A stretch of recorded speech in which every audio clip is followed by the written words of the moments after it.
Tu veux que je te raconte l'histoire de l'homme qui a mangé une œuvre d'art? Ok, mais par contre, moi, je ne raconte mes histoires qu'aux enfants qui se lavent les dents. Donc attrape ta brosse à dents, ton dentifrice, et tu frottes jusqu'à ce que l'histoire soit terminée. 3, 2, 1, 0. Est-ce que tu es déjà allé dans un musée? Tu as peut-être pu admirer des œuvres d'art comme des photos, des sculptures ou des tableaux. Et je suis certaine que tu connais la consigne « on touche avec les yeux ».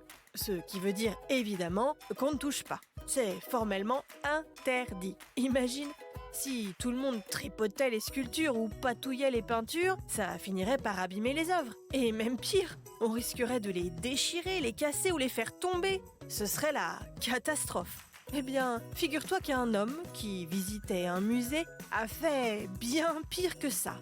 Il a carrément mangé une œuvre d'art. Mais comment c'est possible? Il est œuvre d'arvore? Pas du tout. Et je vais te raconter la suite de cette histoire à ne surtout jamais reproduire dans un instant. Mais d'abord, j'ai une devinette pour toi. À ton avis, quelles sont les dents les plus importantes?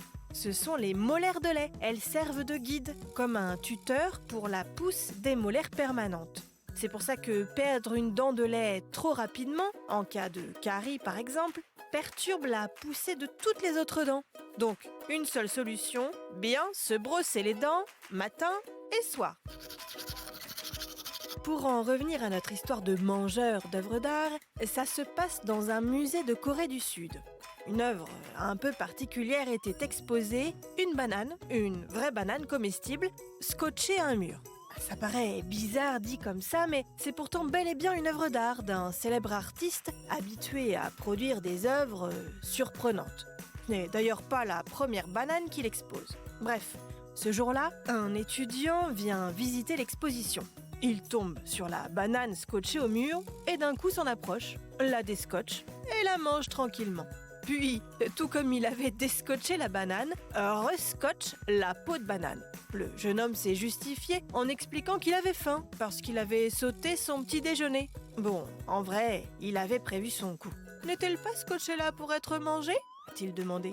Il a qualifié son acte de rébellion contre la rébellion, comme une provocation à la provocation, un peu comme s'il voulait donner vie à cette œuvre d'art. Le musée a décidé de ne pas poursuivre en justice le mangeur d'œuvres d'art, puisque de toute façon la banane était changée tous les 2 ou 3 jours. Et l'artiste ne s'en est pas non plus offusqué, et je pense même que ça l'a fait un peu rire.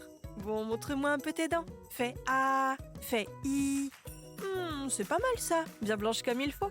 Tant pis pour vous les caries. Allez, maintenant, au lit.